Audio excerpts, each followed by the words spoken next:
This is episode 22 of the Well-Rounded Wealth podcast. Welcome back, everyone. Patrick, it's good to see you, man. How are you doing? How has your weekend, your Martin Luther King Jr. weekend been?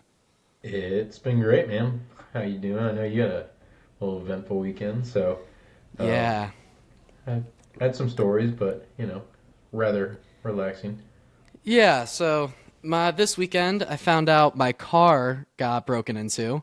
The car seat right behind the passenger seat, so the back door on the passenger side was the window was completely shattered, and I didn't even notice until I got in my car and I was about to turn it on, and I felt a draft, like something just fell off, and I looked behind me and I just see the windows gone in the back seat, and at first I was like, did my dumbass really leave this window down? That was the first thing I thought. And then I look at the seat and there is glass everywhere. And I was like, oh, whoa, oh, wow. Okay, I need to get out of the car for a sec and I need to assess this situation.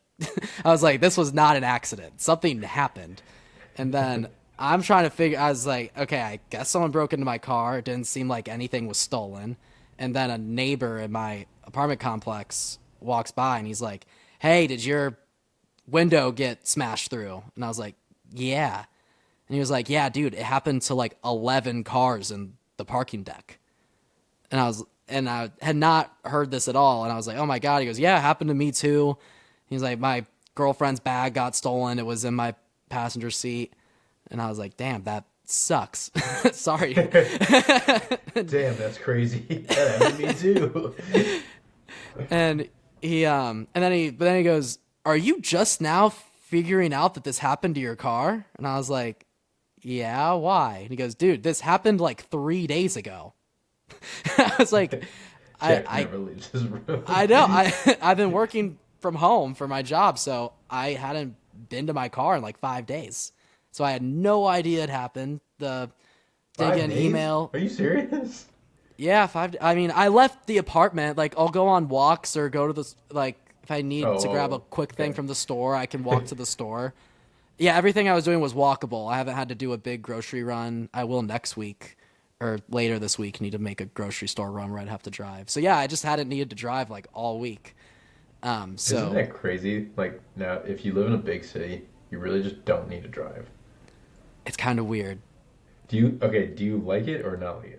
Like, I what's your opinion on it? I do like it, but it's almost a more I'm saving gas money like it. I'm thinking more economically about it. I do really like being able to walk to a store. There's a Publix right next to where I live, but I don't go grocery shopping there because Publix is expensive. I go to Trader Joe's because it actually saves a lot of money on the bill, and it's super close to. I still have to drive, so that's become my grocery store. But I do really like the feeling of like we ran out of paper towels, so I ran to Publix and grabbed some more paper towels, and it was so nice to just walk to the store. It's literally right across the street. It's like max 5 minutes to get inside of the Publix, Yeah, I and like that's that nice. aspect.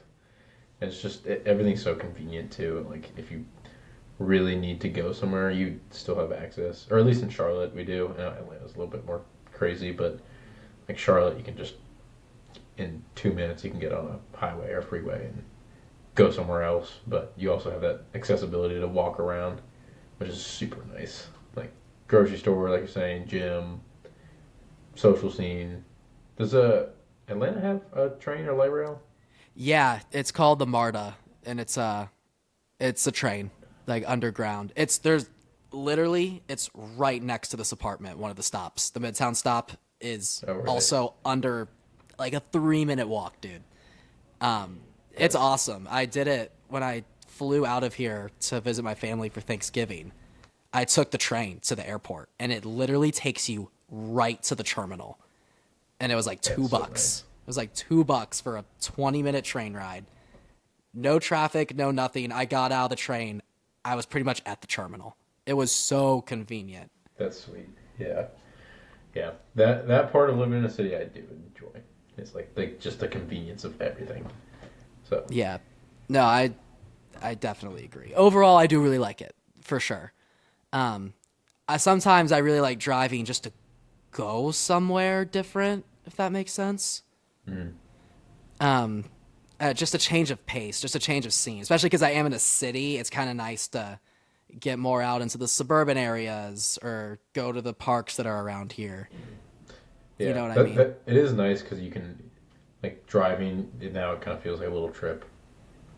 So it's like, oh, let's go a little. Driving is almost an experience for me because I'm not doing it every day. Which is kind of funny. That's a cool way to look at it. Yeah.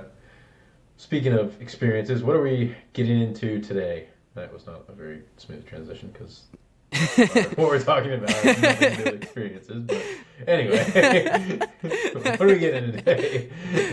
Yeah, speaking of living in cities, um, we're kind of gonna talk about power today. The just kind of power as a concept, um, the ethics that go into power. I feel like sometimes there could be a bad connotation or a good connotation associated with power, and I kind of want to dive into what that exactly means. If there is an ethical side to power, or if it just is a tool that can be used for good or bad things.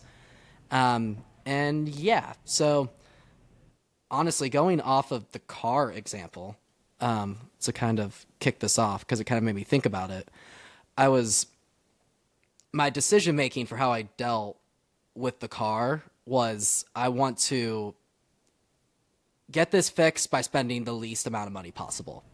That was my mentality because I don't have a lot of money. so, so I was willing to. I'm not officially getting my new window till next Monday, but I could have gotten it earlier, but it would have been a lot more expensive. But I said, I, I'm willing to wait. I'll get it. I have like a temporary wrap around the window. Like it's almost like saran wrap, but better, if that makes sense. But much better. It's just duct tape. Yeah, that's also what I did like the night it happened. And I was thinking, I was like, well, if I was a billionaire, I would have spent as much money as I could have to get this done as quickly and conveniently as possible. And that kind of made me think of, that's having that resource, having that kind of money is power in and of itself. That's a power, one aspect of it. And I was just kind of thinking about that, like, oh, I would right now, because I don't really like care about like number value of how much money I have. I just care I have enough. But in this situation, I would be like, it would be really nice to have a lot more money right now. So I could spend more money to get this done faster. It's for this to be more convenient on my end, because when your car gets broken into, it's very inconvenient. So I was just kind of thinking like, Not ideal. oh, and like, I don't know, that's not necessarily a bad thing to want that because you just want Yeah, convenience. and Um, I think what so you're yeah. breaking it down to, and what I think of power as, is leverage, and then your ability to influence. So you're talking sense of leverage, like money.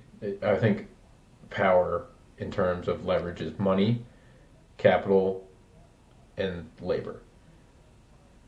And labor is kind of that mix between leverage and influence because you can influence labor to do certain things. Hmm. And yeah, having leverage is huge. It's very helpful. So whether you have other people working for you, that's giving you power over others to give you more resources to have more power, i.e., money. And then Hmm. yeah, money or capital and I guess a valuable resource in any way, shape, or form gives you power over someone else who doesn't have it or as much of it. So we're really looking at power in a economical way right now. Like Yeah. in power and capital is kind of the Mm-hmm. route we're on. What are what are some other avenues that we could go down besides capital for power? Because I I know there's think, more. yeah, I definitely think one of the more powerful things are or is your ability to influence people because you don't necessarily need capital to do that. You need Hmm. a reputation, you need great communication skills, and you need to have the ability to inspire others. And I think that's one of those things that's hard to do in practice. It's easy to say in concept like, "Oh yeah, of course, just communicate clearly." But I think a lot of people, when you boil it down, is actually a lot harder than you think when putting that into practice. So that's something that I've been interested in lately is how do I use what everyone else has to not get a leg up on everyone, but to influence them in a way that I in my perception believe is positive and would be positive for them as well. Gotcha. So almost like a preacher, especially back that like hundred, especially, like especially hundreds of years ago, because I kind of I heard this. I obviously didn't live back then, but I've heard someone say that preachers at there were a time when preachers were the rock stars because Yeah. they were the ones that were standing in front of the crowds, like giving badass sermons that were influencing entire crowds of what he was saying, or through the word of God, or through the word of whatever religion the preacher was preaching about. Hmm. And that actually gave preachers a ton of power. Yeah. Well, I think one of the I forget what story it was.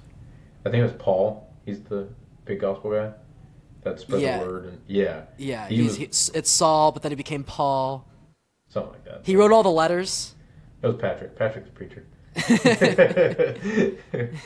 But yeah, letters to Yeah, the Paul. letters guy. That's Um, Paul. yeah, and his ability to, I think someone coined him as one of the greatest marketers or salespeople of all time because he essentially just went out, spoke this message to a bunch of people and converted them to this cause and got them to donate or contribute in some way just because of the message that he was portraying and the words he was saying. So even though he had I guess, third party message to attach it to, it was still him giving that word. So,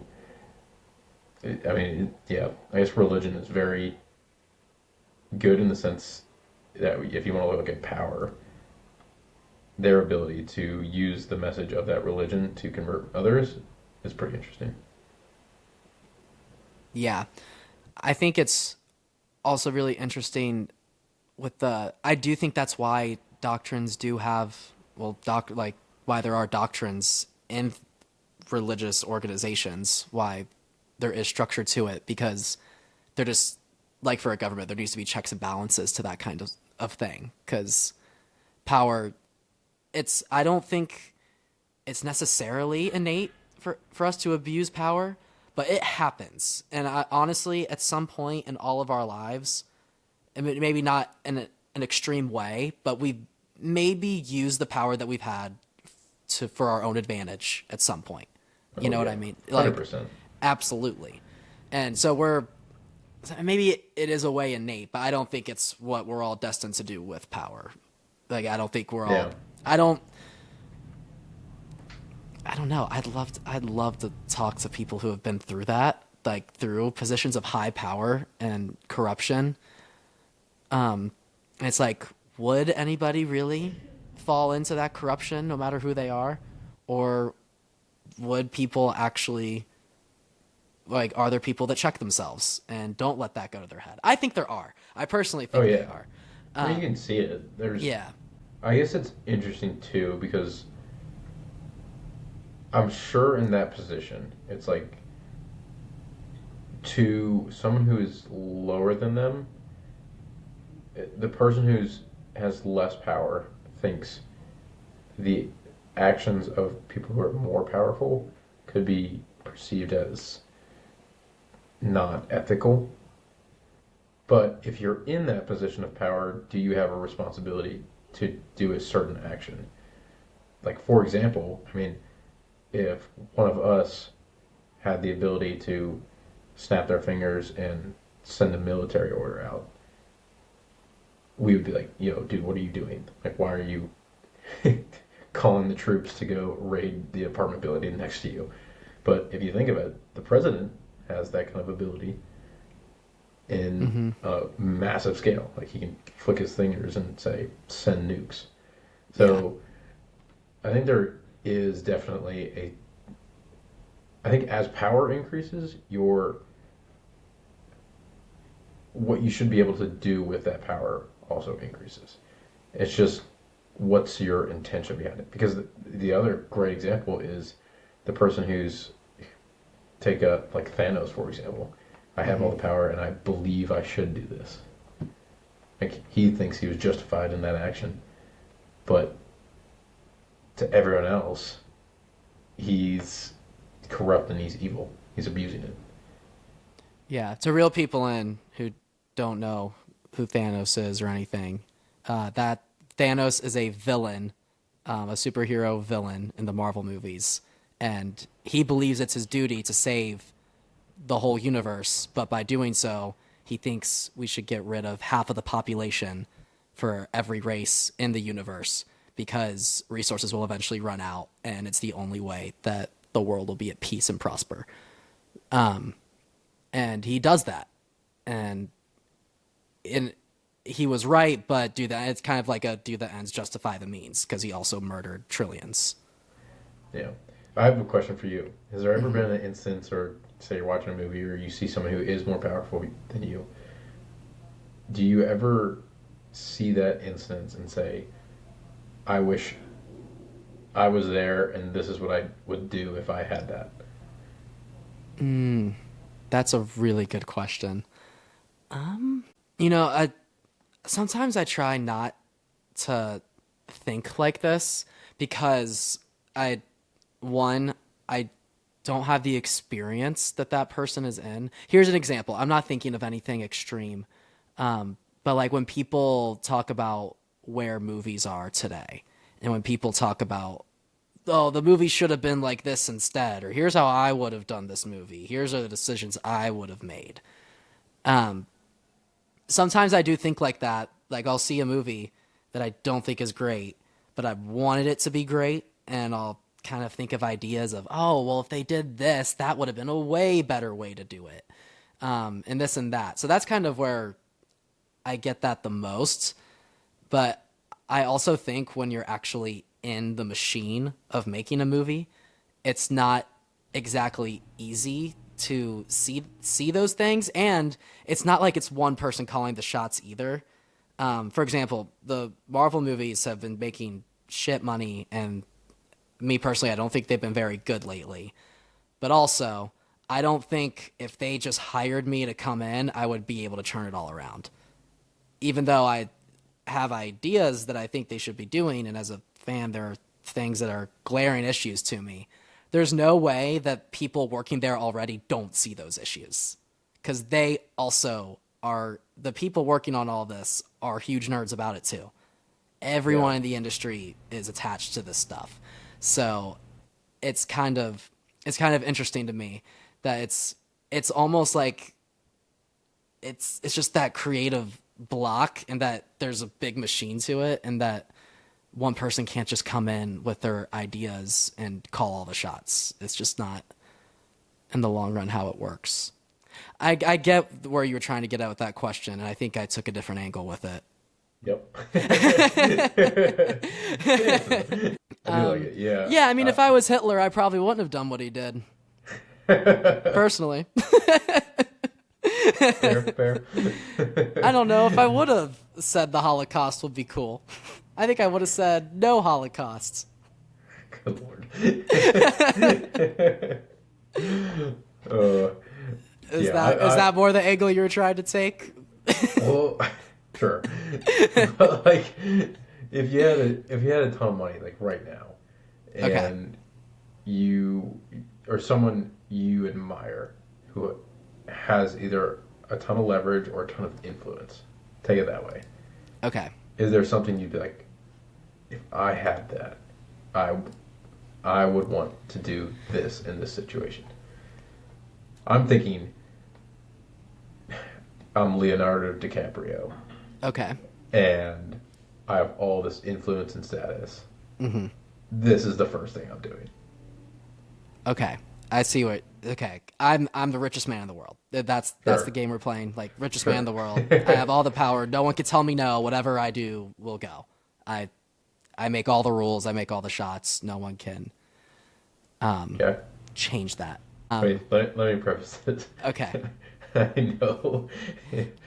What do you If we think I'm asked gonna this, say? I don't even know what I'm no, gonna say. no, I know if we asked this to Clayton, he would feel like I would buy my own island and Yeah, yeah, call it Claytopia. whatever. Yeah. Yeah. Yeah. I don't know why that just made me think of it, but that's 100% the answer I would give from him. It's like, yeah, of course, duh. Why wouldn't I? Uh, Anyway, I wouldn't. I would definitely just kind of want to keep liver. It's oh my god, it's so hard to. I'm thinking of so many things on a grand scale, and it's also I'm such a live and let live person that I wouldn't if I did even if I did have all the power, I could call the shots. I don't know if I'd want everyone to be under the same country. dude, all right, we're in different mindsets right now. I'm thinking like I'm taking all my boys on a yacht and we're going to fucking Ibiza or something like that. Jack's thinking like, man, I don't know if I want to go down this path of global domination right Yeah, now, but no, I could. yeah, well, it's all, and also like you got all the power, but you don't have all the time still. So you got to delegate responsibilities, and you don't know who you can trust. And if you're all under one government, maybe Jackland still would end up sucking, because maybe if it's just one country, maybe corruption's imminent. I don't know. There'd have to be a lot of work that goes into that. Um, Jackland's its own entity that cannot be recreated. yeah, I try to stop all the atrocities going on in the world. You know, I'd try to that would be on my list. But yeah, no, let's take a vacation too. That sounds good, Pat. Jack is way more kind-hearted than I am. It's If anyone actually can really tell. funny because we have done a role reversal. Usually, you would be the guy that would be having all these deep thoughts in this hypothetical of of like, Yeah. oh, the things that I would want to accomplish. And I'm usually the guy that would be like, oh, I have all the money in the world. Like, let's go on a crazy trip and do some wild shit. Well, I'm thinking like immediately. There's no way I'm getting like I'm not like trillionaire. Boom. Physiological something or psychological. We're changing everyone's mindset and making everyone broke. I'm like, all right. I don't know how long this is gonna last. I'm enjoying this.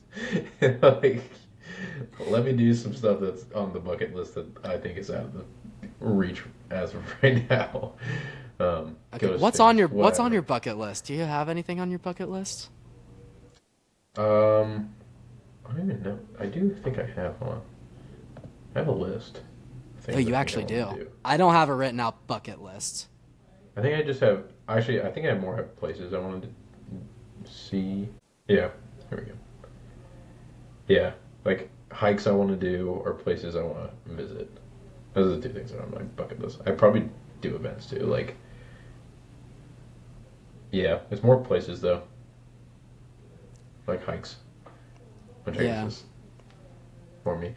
But I would, I mean, I would say like I don't know, fly on a private jet or. That's totally on my bucket list.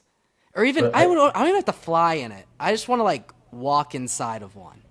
You know what I yeah, mean? Like just sit in it a little bit, maybe like have a drink in there. I don't even need to be in the air. Being in the air would be yeah. cool. But See, like for some, I think I'll be able to do that one day for sure. yeah, So, and I also feel like once you do it a few times, it becomes like anything normal. else.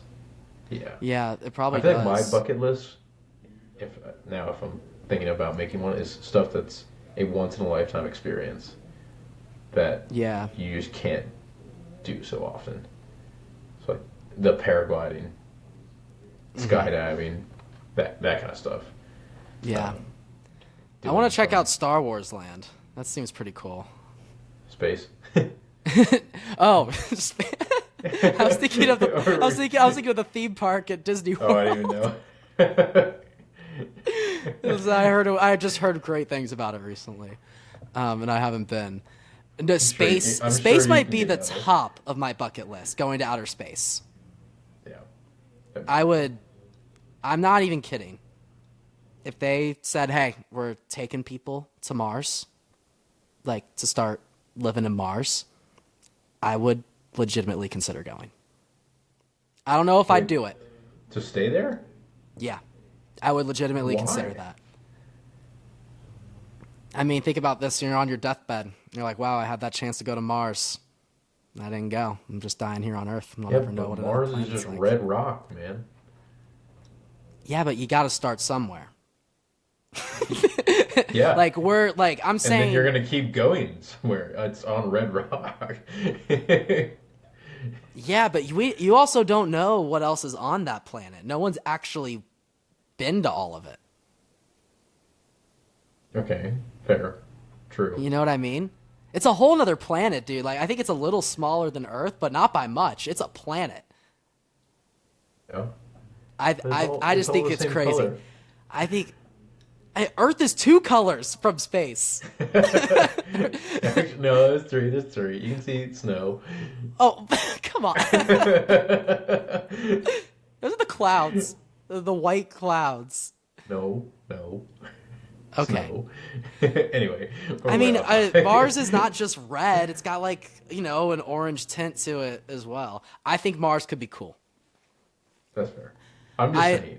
I'm and just saying. also I I wouldn't would want to not live go. there I'll say forever. this. I won't go in the next 15 years for sure. I would stay here. But Okay. could maybe go in the next 20 or 25 years. Well, unless I would have to if I had a family and would have to leave them, I don't know if I would do that. Jack's gonna find some Martian lady and have babies. No. No. Do not go there. Do not go there. Yeah, wait. If you had a kid on Mars, would they be Martians? I mean, they still be humans, you know? It's like, but Yeah. like, I guess they're the first humans not born on Earth. That's crazy. Dude, that would be pretty cool to have the first kid not born on Earth be your I would definitely call child. him a Martian. Are you kidding me? Yeah, you're a Martian. You're no longer human. That'd be I so wild. that would be Imagine wild. that. Like, you go to your wife to Mars to like start that colonization process, and you have your first child, and it is the first child not born on the planet of Earth, and you get to tell your kid that. Yeah, you weren't born on Earth. You're the you're the first Martian. That'd That'd be be pretty pretty cool. cool. That would be pretty cool. All right. Anyway. Yeah, so power. Yeah. Speaking. Okay, this one. I'll connect this one. Okay. How about power in personal choice? Okay. Yeah, let's Like being self-capable with the power over your thoughts. That is yeah. the first concept of power I think you need to conquer. Because once you can control power over yourself and your urges, then you can start branching out and seeing how can I use what I've learned about myself to influence others. Would you call that restraint? Yeah, I Yeah. think that's definitely a form of power. I would say restraint and then control. I mean, ultimately, power is your ability to influence actions, right? So Yeah. that can be personal for yourself too. And having the power to restrain, especially nowadays, because there's so many other things, is super important. I mean, you look at people that don't have restraint and see where they are compared to someone who does and has that ability to say no or the ability to influence change over themselves. Yeah. I think it goes a lot into, sometimes I have an addictive personality, and I actually think restraining that and not just doing whatever I feel like. Because sometimes in my life, I felt like just having the freedom and the liberty to just do what I want to do, or with no one telling me, like no one has to tell me what to do. I can just be on my own and do what I want to do. But if I do whatever I want without limiting myself, that actually is a weakness to me in a way, because it's a lack of Yeah. restraint. It's a lack of being able to control yourself. And I would say that that's definitely one of the bigger lessons I've learned, especially in the last couple of years. Dude, honestly, and tell me if you're not like this. I think the biggest power struggle is probably with yourself. 1,000%. Because for me, especially, I'm like, oh crap, I shouldn't have done that, or shouldn't have eaten that, or I shouldn't have gone out, or whatever. And that's something I think everyone is constantly dealing with on a daily basis. Yeah. I mean, totally. I've even yesterday, like I ate a cookie and I was like, I probably shouldn't have eaten that cookie because I haven't worked out in a couple days either. That maybe that's not good for me. Maybe I shouldn't have done that. Maybe I was weak and couldn't hold restraint. Yeah. So how have you learned to control that with yourself? Or in an instance when you eat a cookie, what's your next kind of thought process? Because I think I've developed a certain method or practice when I do something that I know I wasn't supposed to, or didn't have the power of control with myself. But I'm curious to see if you've developed anything. Yeah, I guess we're talking about self-discipline, honestly.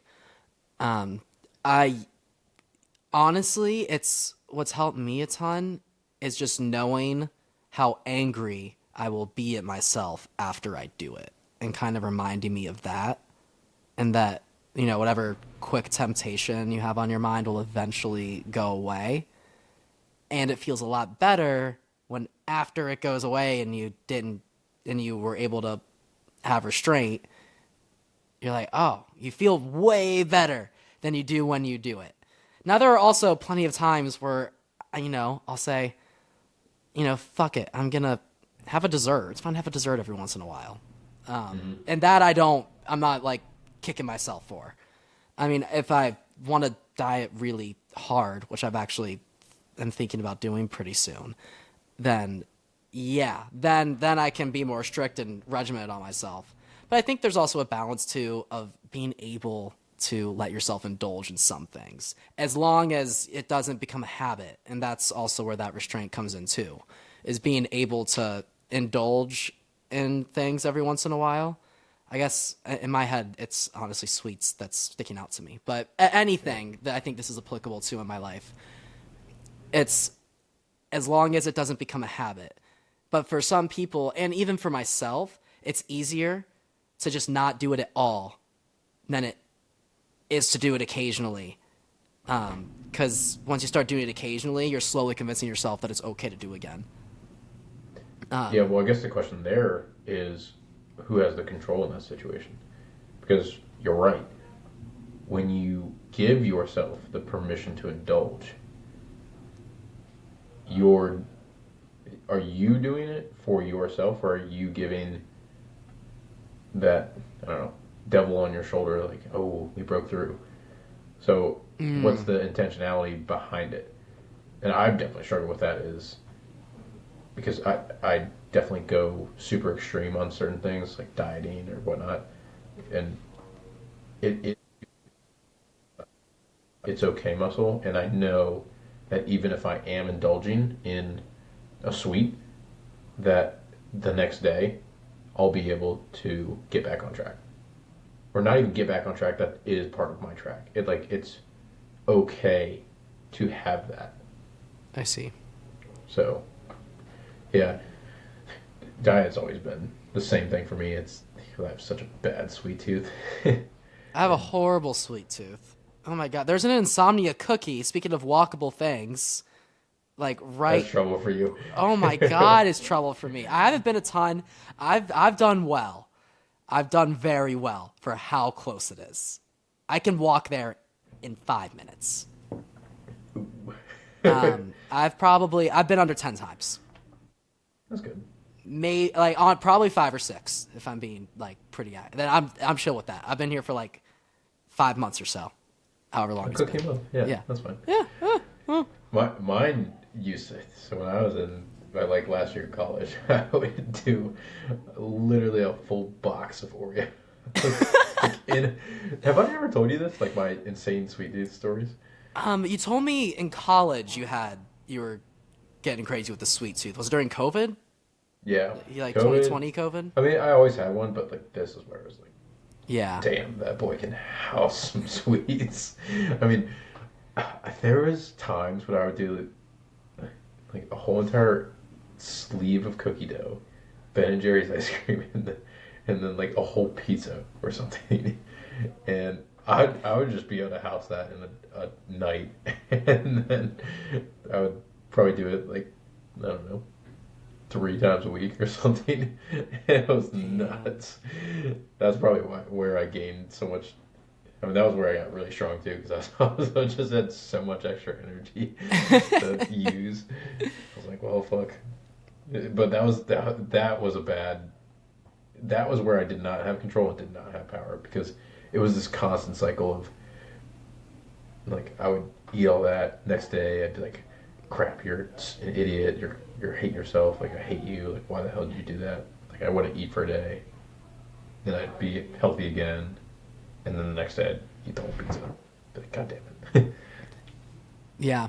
I it's funny because I do you've told me this before, like 1,000%. So I do know this about you, but I don't see it with my eyes much. So it does kind of blow my mind to hear. The first time you shared this with me, my mind was blown because I haven't seen it. I haven't seen it from you except when you were shredding. You were hardcore shredding, like you were practically starving yourself that one summer. Oh yeah. Yeah. And When you I just, was cutting. yeah, sorry, that's what I meant. Cutting. Sorry. Yeah. Sorry for all the fitness gurus listening to us. Yeah, when you were cutting, because you bulked heavy and then you were hardcore cutting. So you were practically starving yourself. And then on your last day, we were with you in Charleston, and my mom was like, oh, she bought like a cake from the Nothing But Cake store. Oh, I Yeah. remember that.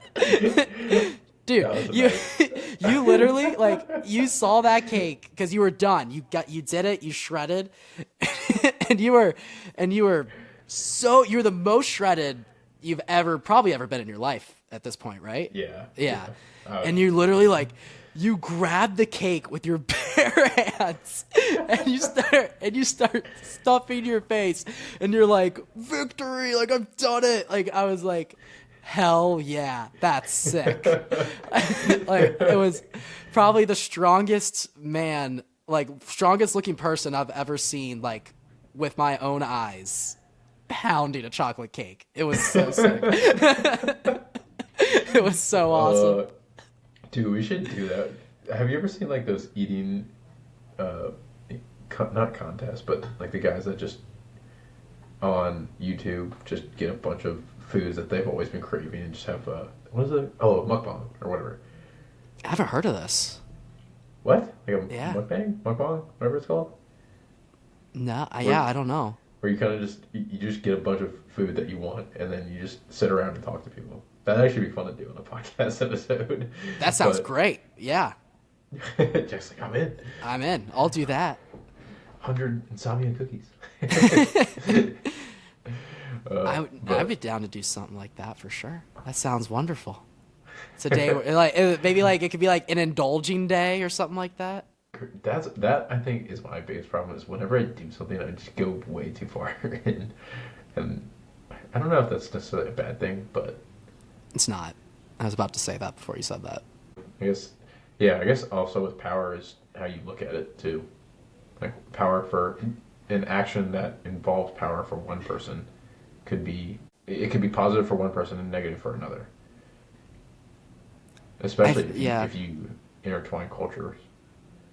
So I think one of the like a great example is you take polar opposite cultures. A Western culture, America, versus Eastern culture that's super reserved, or like Islamic culture, where they are constantly required to adhere to strict regimens and you have to pray 5 times a day. And I guess the power to go all in, we think that's crazy. We think they are, I wouldn't say we think it, but someone could perceive it as they are controlled by some external thing, not being able to break that. And then from their perspective, what American culture is, they are controlled by external influences where they can't stick to a strict regimen. Hmm. Yeah, the culture thing almost made me think of what are some objective forms of power that maybe wouldn't be present in other places. A big one that came to mind was social media presence, because in our culture, that is a legitimate power. You're a social, an internet following is Like your that's power. status. Having a big, I would even, yeah, I mean that implies status, so yes, but that's power, that's influence, and you can use that to profit. You can use it to fill your own ego. You can use it to get people to do what you want to do. You can get people to do things for you. That's a huge Yeah. power, but there are other places in the world that they don't care about how many followers you have on your social media. I just realized this, but I think one of the interesting things about power is as you get more power that you've created, you also create more ancillary power. And what I mean by this is, take status for example. As you gain more status yourself, you will have other people giving you more power because they want to do something for you in order to get into your good graces. So someone might do something to you for free in order to get on your good side, in order for some future opportunity, even though you didn't even ask them. I think that's Yeah. another very interesting thing with I've power. And literally I've literally done that for people before. I talked yeah, about it on this podcast when I first got to Atlanta. I did that for somebody to get their attention. It worked. yeah, If yeah, you're young, fresh out of college, and you're looking for employment, I highly suggest doing free things for people and showing them what you can do. yeah. But yeah, you're right. It's essentially, well, I'm Hmm. essentially agreeing with you. I think it's. I kind of want to talk about what you can use your power for, because I think the people that give a negative connotation to power are the ones where they think because they're using that power for their own personal gain. But you can also use power to help others and to give back and to do it to support, use your power to support the people you love, use the power you have to protect, use power you have to, you know, raise your children and your family and get them through things rather Yeah, than spend your money on a bunch of personal materialistic items or use it to get people to do what you want to do. I yeah, think and that's yeah, I want you to yeah, go ahead. yeah. And in terms of like what you use your power for, I mean, I think it's going to be in an instance of how you obtained it and why you obtained it. Like if you obtained it just out of curiosity, then I think there's a much better chance that you use that power for something, either one that makes you curious or for good, because you didn't do it with the intention of just gaining power.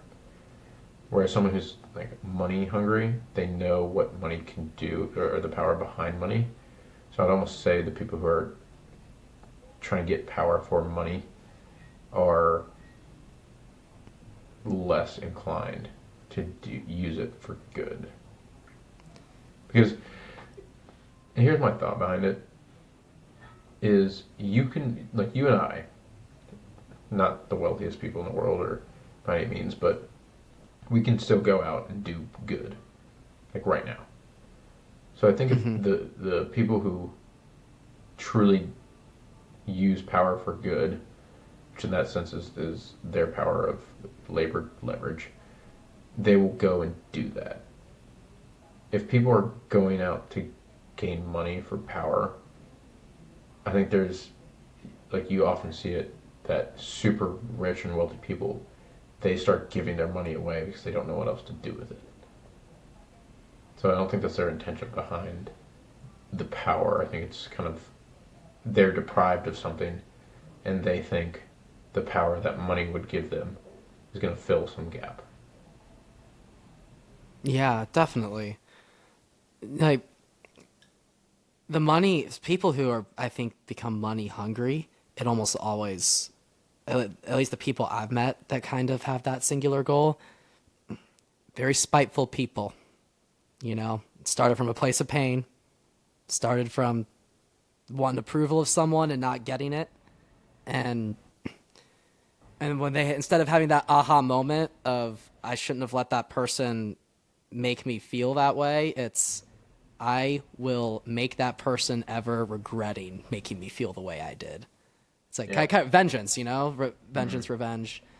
That's those are like that's real. People have those moments in their lives. I've Oh met yeah. people that have had those. I've had those moments in my life, at some point of what I just described, but I think I think I grew and learned to get past it and haven't knowing that if I got a drive and had that be the core of my drive, we've covered this a million times, but now I'm starting to realize where we're overlapping at. But that I do not think that I think that would be incredibly unhealthy for me to do that. But I think almost anyone you can kind of nail it down to some pain that they experienced at a previous point in their lives, and it's them wanting to be able to tell themselves, whoever hurt me, they were so wrong for hurting me because look at how much better I am now. Yeah.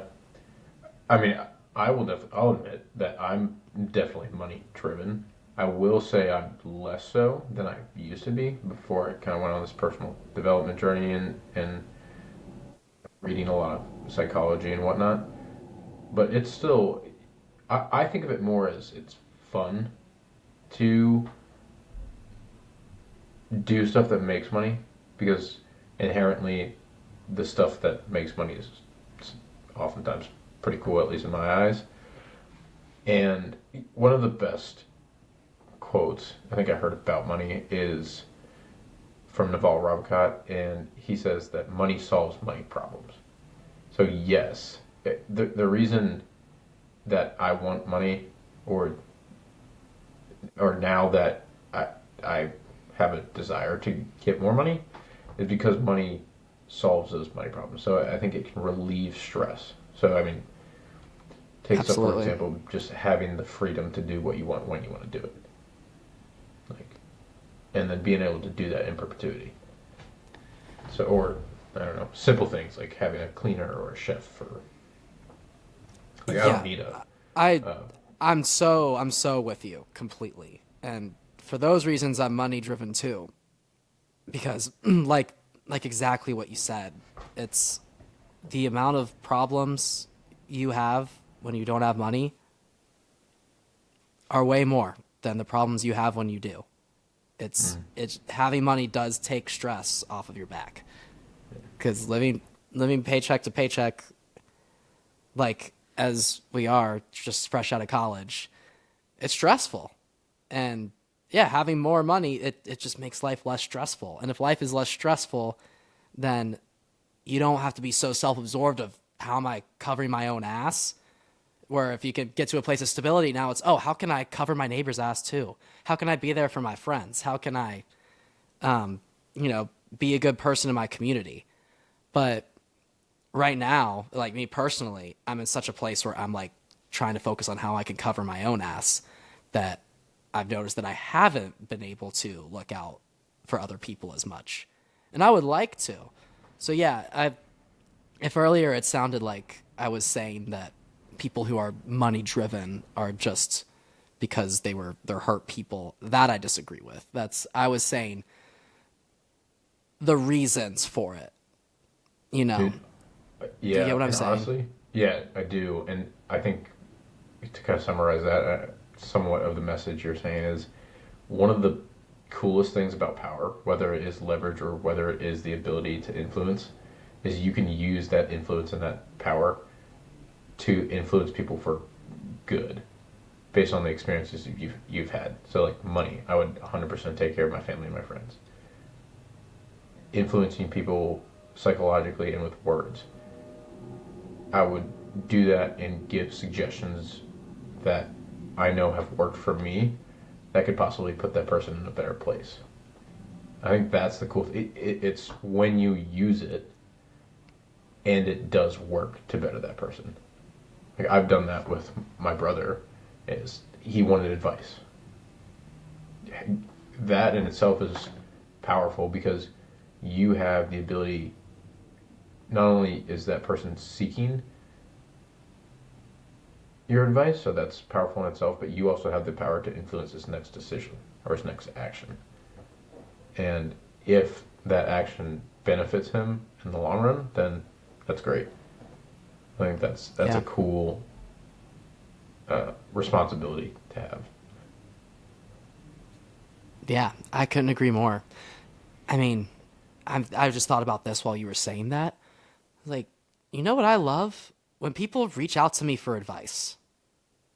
What a compliment, right? I mean, Yeah, such a compliment. Someone reached out to me last week. We actually just set a time to talk, but he was like, "Hey, I saw what you did moving down to Atlanta. I'm thinking about doing that. Do you think we could find a time to talk about how that's been?" And I was like, "Oh my God, absolutely." And I didn't even know the guy that well. It's from a younger guy at my college. yeah, And I was like, that's so cool that he heard what I did, and he also was exactly where I was a year ago and not sure what to do, and he saw someone do something and decided to reach out. I mean, it even though I don't think the guy worships me or anything like that, or he just is like, yeah, could use some advice here. I was like, hell yeah, that's awesome. That made me feel so good, and like, and I'd be happy to give whatever advice I can. You know, I love that. But yeah, sometimes I also need to remember that for myself because sometimes I want to reach out to other people for advice, but I'm like, oh, they probably don't have time or they don't want to like give advice.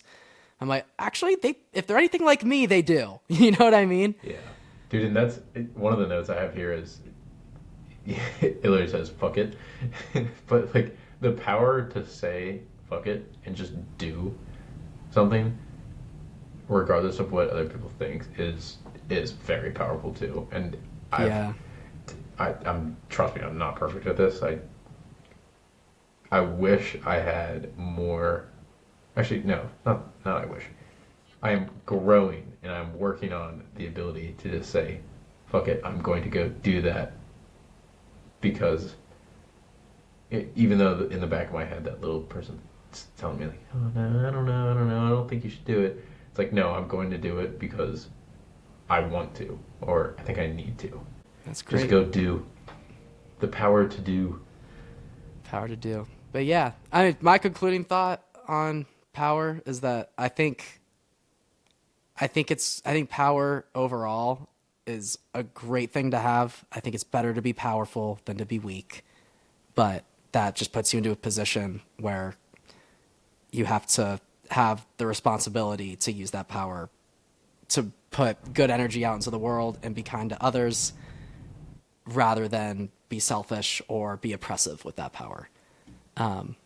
And yeah, I always thought about that growing up with my superheroes, with Spider-Man, with Superman too. He's that's the underrated one with that because all the evil Superman stuff got popular like 5 years ago, and everyone's like, yeah, that's how Superman really would have been if someone with that was practically invincible came to our planet. Like he'd be a douchebag. But what's actually really cool about the Superman character is his constant battle of restraint when he sees people being treated poorly, or when he's being treated poorly, or if there's a Yeah. situation where he could easily just be Superman or say, screw you, I'm gonna laser your ass, but he doesn't. But Dude, he that is he one. like he Sorry. chooses not to. And once I really think the James Gunn Superman movie, sorry, we're getting nerdy for a second, everyone listening. I think there's a new Superman movie they're coming out with, and I think he gets that that's what's so special about the character. I think we're gonna get an arc like that where it's gonna show The people voice. trying to get Superman to lose his humanity because he got humanity because he landed with all around American Kansas City farmers, Yeah. and and it had like such an honorable father who was all about being humble, keeping a man honest, doing a hard day's work, and then eating dinner with your family and enjoying your time with them. It's what's really interesting about Superman is that he understands the importance of that, and he understands what humanity is, and he got such a good example, and instead of landing like in the White House or right in Hollywood or something like that, where he would have been exposed to not the great sides of humanity.